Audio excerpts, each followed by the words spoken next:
Yeah, no. This is weird because I'm directing. Oh man, we're unwinding. This is unwinding? Is that what we're calling it? It's what's called right now. That's what we're calling it right now. We're unwinding. We just had a sales meeting. Adrenaline is running high. And we thought we'd just let everybody enjoy that. Yeah. And I'm going to step into director mode. So if you see me messing with my phone, it's both because I'm a millennial and I'm trolling Instagram, and also because I'm directing our multicam setup. You gotta get them golden grams. You gotta get them likes. Mm-hmm. So my feeling immediately walking away from this is that like I just had like a physical experience. Yes. Like, I like the way you describe. Give them the basketball analogy. So I said it was how I felt after a college basketball game, which the size and weight of the people are different than they were at your high school. It was the way I felt after a college basketball game when I had to guard the other team's biggest player, even though I was probably the small forward. Not even the power forward. I was probably the small forward, and they're like, "That dude is huge. Go smash into him." And I couldn't I described it, I said I couldn't stand up or crouch. I was just kind of in the middle, and I just needed to go sit in an ice bath for 5 hours. And it was the combination of like the adrenaline and excitement about a project we're genuinely excited about. Like this is something we're really looking forward to. But then, in Casey was the first one to plant the flag in this, it felt like it almost got heated at a couple points. Yeah. Like it felt like the conversation was legitimately heated a couple times and was like sort of taken aback, but then like almost like the person was like angrily defensive. And it was like, I felt like I had to like step in so Casey didn't have to respond to it. It was baffling at some points. You don't have to guard me. So I know I don't have to guard you, but in that kind of conversation, this is more agency live talk. In that kind of conversation, it's better for it to not be you. I second that. It's better for most things not to be me in an agency environment. Yes. Because otherwise you turn into a CEO with a support staff in the eyes of the customer. Yes. And it's a really easy thing for their debrief, which is going to be happening now, to be like, and then the sales guy came in and said, well, actually, instead of feeling like they might be getting talked down to by the boss. So what's funny is, to stick with the basketball analogy, and maybe just because I got my Moses Moody shirt on. I saw that shirt and you came in and was so happy. I was so happy you went with the basketball analogy. We didn't get to talk about it. I was so happy. We are one of mine. So from a technical perspective, this project feels very much in line with what we do. Yeah.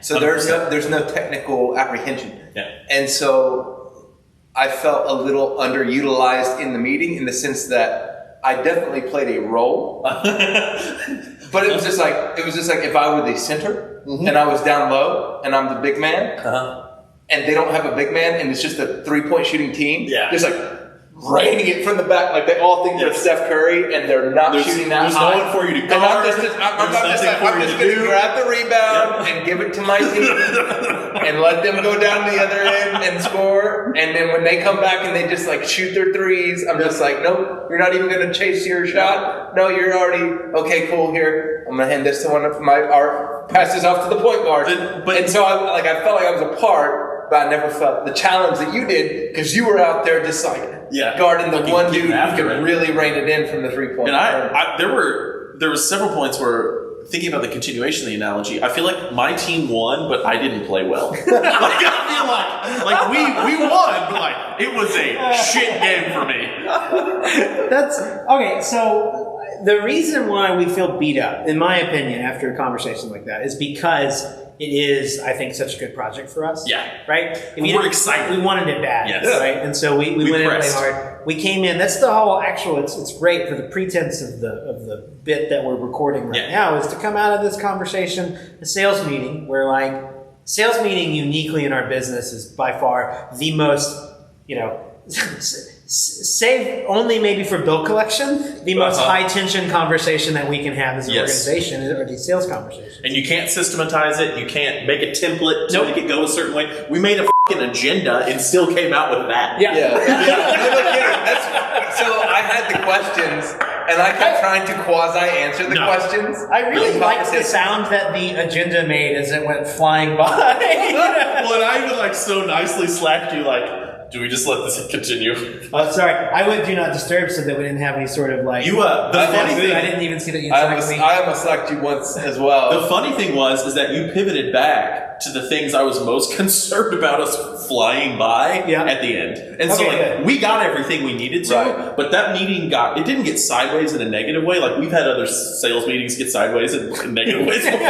But that meeting didn't get sideways in a negative way. It just got sideways in a like lack of narrative or cohesion way. Because they just kept surfacing. They just kept surfacing stuff. So to me, that brings up the question: should we? And as someone who, in my personal life, is learning to embrace structure in painful quantities, because I've been a highly unstructured person for a lot of my life.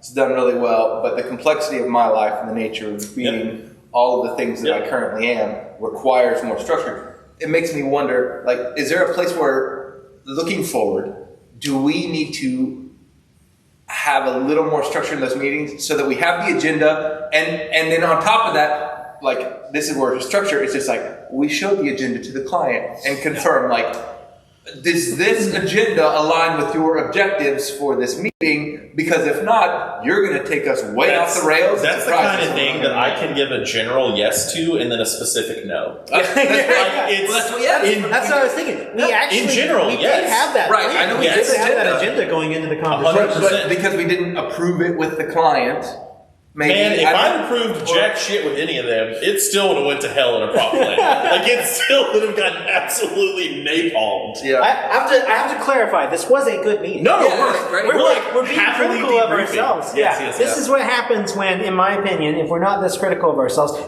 I feel like Nick Saban, after he just beats the shit out of somebody, you know, and then we sit around with the team and talk about how bad we did with our coverage, 54-point route. Yes.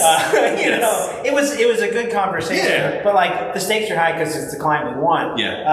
But you know, the nature of like conversations like this is it's so early, and what they want to do is so broad, and we know so little that it is easy to indulge the opportunity to kind of go off on a tangent out in the weeds a little bit on something because I'm eager to learn more. And I have a lot of specific questions about what they're trying to build. I think the challenge with this one, and you said you were like having to guard, is just that the conversation. This is a very good thing. Yes, we got to a very serious conversation very early on about financials. Second meeting, we got into a dollars and cents conversation with a client that told us to our face they want to hire us. That's what happened at the table. That's at the table, he said, listen, I'm really glad we're pivoting to business. If we have to raise $1 million, we won't have any of this company left. But we've made a decision that we want to work with a company in Fayetteville who has experience doing this. P.S. He told us at the table. There's one. He told us at the table that they picked us. We're talking about money. That's what he told us. Yeah, you're absolutely right. It's software sales has always been hard, and like. I'm not a career sales professional, and so everything I've learned about software sales has been on the job here at this company, and which has a beautiful new office and a growing team. We're in a new office, we're still doing got great. Some boxes laying around, we're doing great. But we're not sitting on milk crates. No, we are absolutely not. Do you see this couch? It's as low as a milk crate. I'm short, so I don't look that ridiculous with my knees up in my chest. But if Big Chris were sitting over here, his knees would be resting on his shoulders. It's not a comfortable place to sit. The only reason Big Chris goes near that couch is because somehow it's miraculously long enough for him to lay down on it. I've laid down. They took all of the inches, they shrunk it, and they extended it. And for some reason, whatever engineer came up with that couch said, like, this is required structurally. Yeah, absolutely. It's a good idea. We've got to do this. We can't shrink it without making it longer. And that's not true. Good conversation. It was it was. I very much enjoyed it. I think that we're definitely going to be able to put a deal together with these folks. We just very quickly.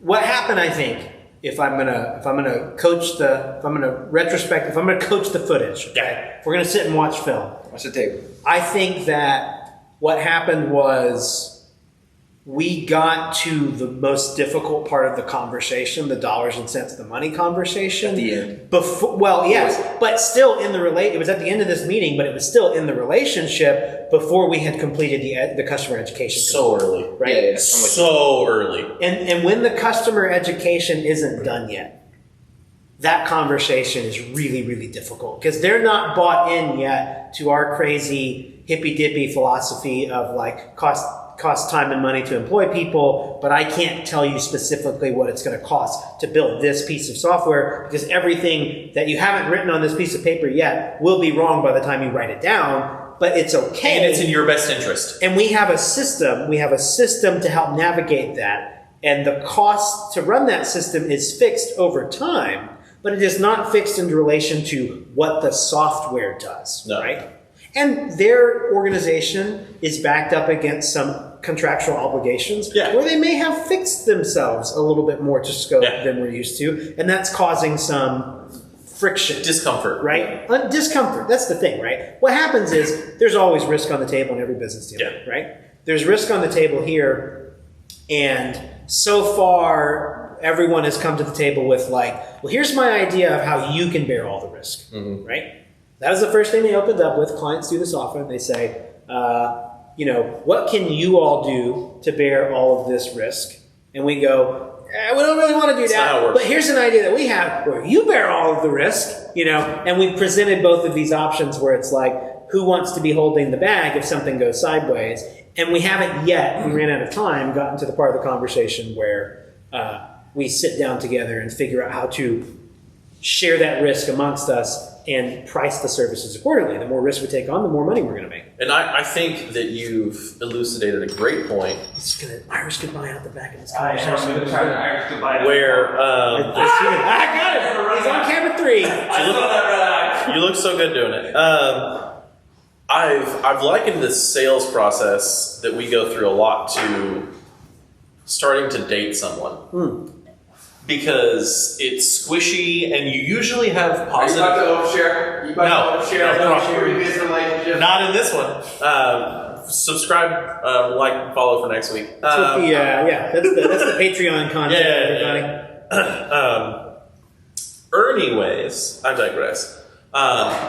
To where our business is built really operationally, systematically to function in a very known set of constraints with expected outcomes. Fare thee well, fellow travelers. Yeah. See you, Tyrel. You guys. See, bud. Our business functions really well developing software. That's what we do. Sales is not developing software.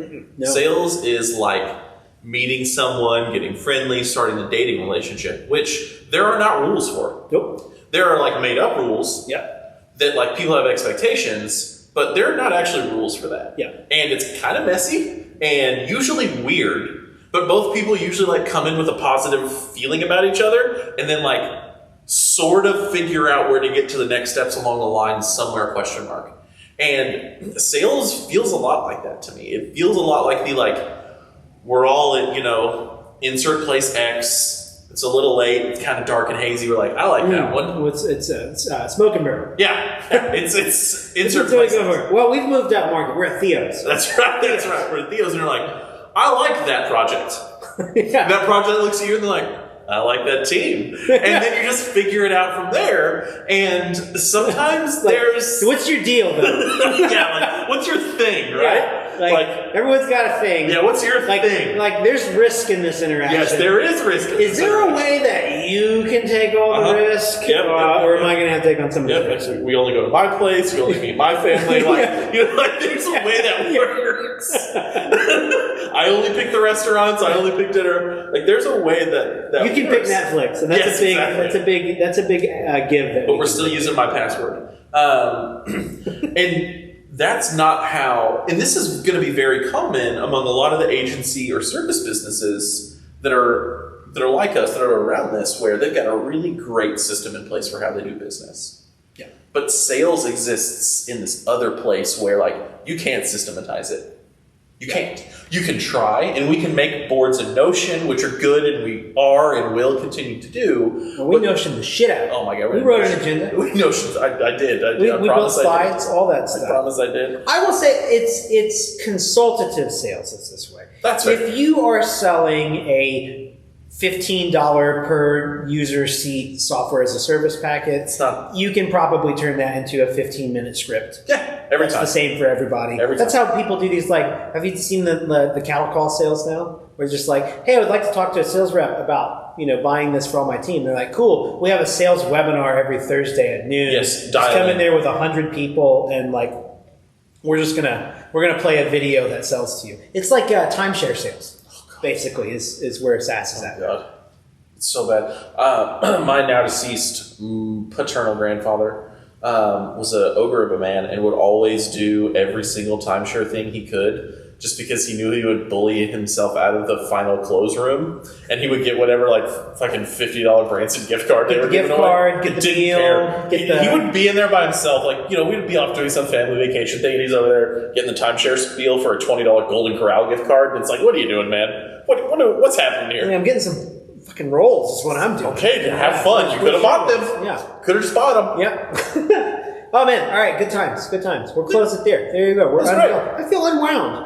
I should have gone with a frosty malt. A more stimulating beverage than a. But it is a fully loaded. Yeah, it's a shift Coke heavy. Diet Coke. Coke heavy. Coke banquet. You earned Coke banquet. You earned it. You earned it. Well, thank you. We had a good day. So did you. Oh, thanks. I appreciate Good job. Good job, everybody. Good job, us. See you guys. Good job to you guys too. Yeah, good Thanks job for to you. watching. Thanks. Be sure to like and subscribe. Like and subscribe. Just other nonsensical content. Welcome to the new office. We're gonna do an office tour soon. Yeah. Be looking for that. Yeah. Get on there, Chris. I'm on it.